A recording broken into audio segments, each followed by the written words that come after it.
Mo'y naa sa cover sa usa ka magazine. May palusot may higalas plasko kay naunsa bang hitabo nga ni ay usa ka photographer nga gipa-shot mga higala daghan kay mga shots. Gikan mahigala sa muranig kanta mahigalang mula Apare hanggang Hulo. Ang pag-shots mahigala sa mga tourist destinations. Paghiman-himan wa man gamita mga kaigalaan ang iya mga shots indekin. Ang gigamit ang naong man ni Plasco. Mo'y naa sa cover sa usa ka magazine.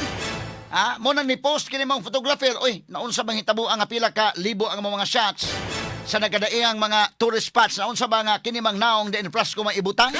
Pero nitubag mahigalang Department of Tourism nga matod pa di man kuno to mga higala to mga magazine nga gipanag-iya sa DOT. Private magazine kuno to. Pero mga tao may gala dawa na mo patuo mga sugid tig paminaw.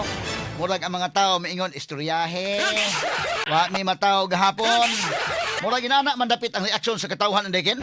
Kay ang statement mahigala sa DOT gibutangan pag hinuog naong mahigalang Plasco. Nga ining mga netizen